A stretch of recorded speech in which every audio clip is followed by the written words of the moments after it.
जीतन राम मांझी पहली बार सांसद बनकर और कैबिनेट मंत्री बनकर गया की धरती पर आने के बाद उनका सर्किट हाउस में स्वागत किया गया।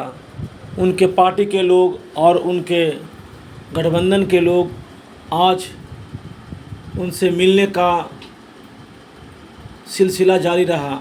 सभी ने माला बुक्के देकर माननीय कैबिनेट मंत्री का स्वागत किया।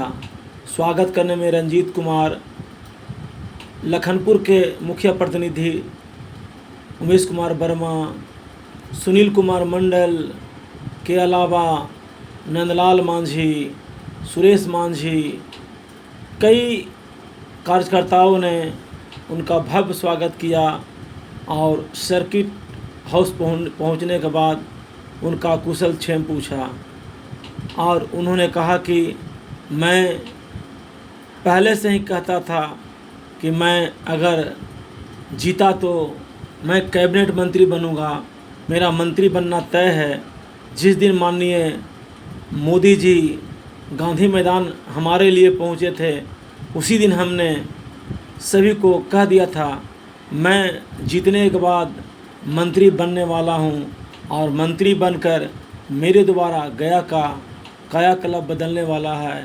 गया में एक ऐतिहासिक कार्य होगा जो हमें जाना जाएगा। सभी ने बारी बारी से स्वागत किया। फिर प्रेस वार्ता से उन्होंने कई योजनाओं के बारे में बताया। मैं धर्मेंद्र कुमार, गया, आकांक्षा न्यूज़।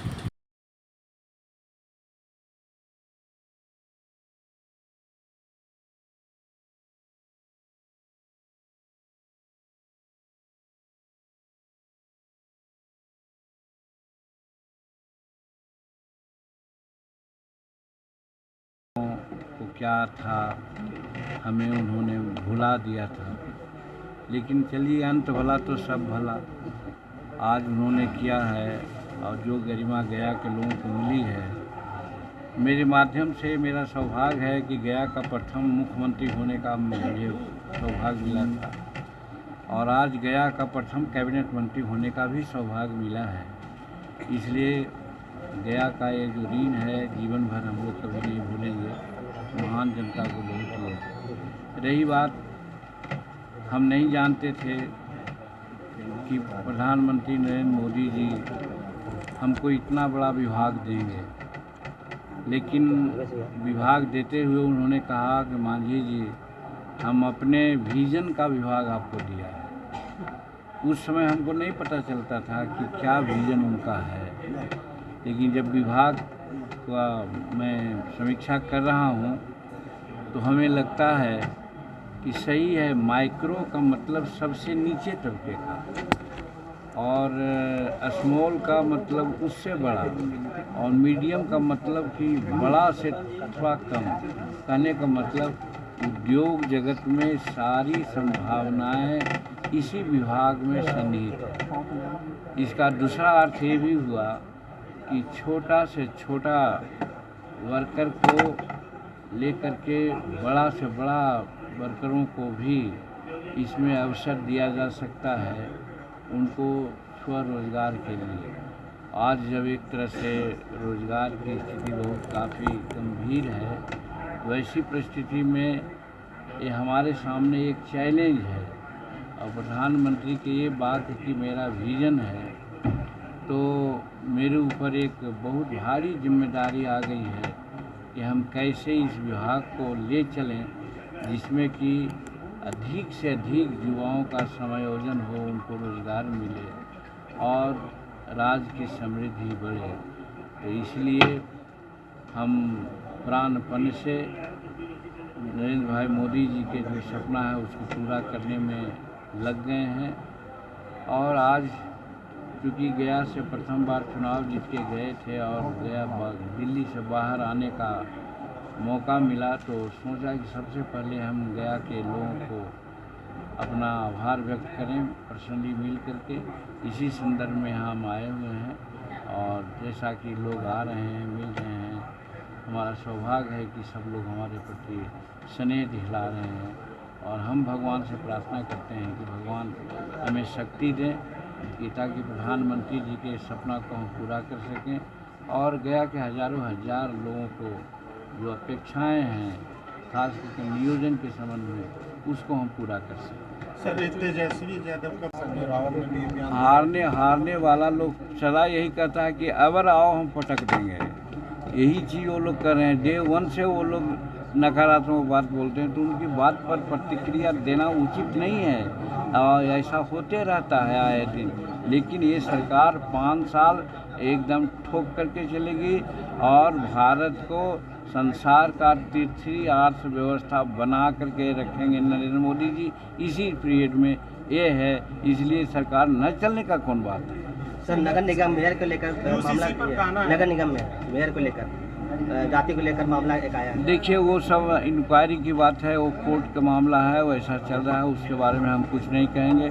कोर्ट में जो बातें होगी उसके अनुसार निर्णय होगा, उस पर सरकार कार्रवाई करेगी। सर ये मतलब कई पार्टियों का कहना है कि यूसीसी जो है बीजेपी अब अकेले लागू नहीं कर सकती क्योंकि एनडीए में जो 2 पार्टी है जेडीयू और टीडीपी उनका जो है कि हम यूसीसी ऐसी उन लोग कोई भी बात बोलेंगे उनका बात का कोई महत्व नहीं है। हम लोग देखा है चाहे जदयू का मामला हो चाहे टीडीपी का मामला हो, सब चट्टान की तरह नरेंद्र भाई मोदी जी के साथ अड़े हुए हैं और रहेंगे। अच्छा टेल करके हमारे पर चढ़ा दीजिए टेबल आप। हाँ चलिए हो गया, बहुत हो गया। वो सपना पूरा हो गया। अपने के साथ साथ गया के भी लोग भी सपना देखी था कि जब अपने के पूरा होए तो हमरो सपना पूरा होए। तो दृष्टि में अपने के कोई रूप रेखा गया के भी इतना बढ़िया मंत्रालय मिलल है। देखिए ये तो गया के आम लोगों को उसी दिन मालूम हो जाना चाहिए जिस दिन 16 अप्रैल को गया के गांधी मैदान में प्रधानमंत्री जी थे और जीतन मांझी एक उम्मीदवार के रूप में 2-3 बातों की चर्चा कर गया। क्या उससे ज़्यादा गया की आवश्यकता है क्या? तो जब प्रधानमंत्री के सामने आज तक यहाँ के कोई सांसद कोई बात नहीं बोल सका था और जीतन मांझी वहाँ पर एकदम हर हालत में कहा कि हमारी कढ़ाई को इन सब से भर दीजिए, तो भराएगा, कढ़ाई भरेगा, यहाँ गाँव की समस्याएं पूरी होगी, इसमें कहने की जरूरत नहीं है। कढ़ाई भर एकदम भरेगी इसमें कहीं। जी उतना ही नहीं, वो तो 3 समस्या की बात बोल रहे थे, हम गांधी मैदान की बात बोल रहे हैं। गांधी मैदान आज खराब स्थिति में है, करोड़ों रुपया उसमें घोटाला हुआ है। तो तालाब भरो तालाब खोदो की बात हो रही है और वहाँ जो घूमने लायक हज़ारों लोग सुबह शाम घूमते हैं, स्वास्थ्य लाभ लेते हैं, उसको ठीक बनाने की बात चाहे उसको हम लोग ठीक करेंगे। तो इस तरह से चाहे कॉरिडोर की बात हो या फिर फल्गु में पानी लाने की बात हो या गया एयरपोर्ट पर मालवाहक विमान गिराने की बात हो, इत्यादि इत्यादि जो समस्याएं यहाँ की है सबको हम लोग देखेंगे। प्रधानमंत्री के नॉलेज में बात ला दिया है और हमको बड़ी सुविधा होगी ये काम करने का। आज ये जो गया से सीधे डाल्टनगंज का रेलवे रूट है उसको भी भाया इमामगंज करने के लिए हम लोग कहा था, उसकी भी प्रक्रिया चल रही है। फिर आपको इस्लामपुर से लेकर के गया तक के जो रेलवे लाइन है उसके बारे में भी बात करेंगे। गया में कई एक ओवर ब्रिजेज की आवश्यकता है जिससे कि यहाँ पर यातायात की बात होती है, वो भी ठीक करेंगे। एक समस्या रहे तब तो अनेकों समस्या मेरे दिल में है, लेकिन बारी बारी से हम निश्चित रूप में सभी समस्याओं को सुधारने का प्रयास करेंगे। जी आपने पहले मुख्यमंत्री के रूप में ली बिहार के, अब पूरे देश के केंद्रीय मंत्री के रूप में ही, अब अपने के किसी न ये सोच है, फीलिंग बढ़ लगी थे का अपने के? देखिए ये बहुत मेरा सौभाग्य है या कहिए कि हम पर बहुत बड़ा विश्वास नरेंद्र भाई मोदी जी ने किया है कि गरीब लोगों का रोज़गार कैसे मिले और गरीब लोगों का उत्थान कैसे हो, इसके जनित उद्योग विभाग, लघु उद्योग विभाग और मध्यम उद्योग विभाग हमारे साथ उन्होंने दिया है।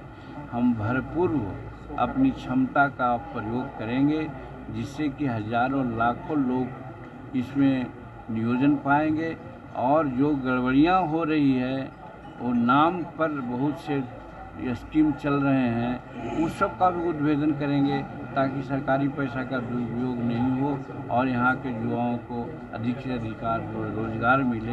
ये मेरा प्रयास होगा।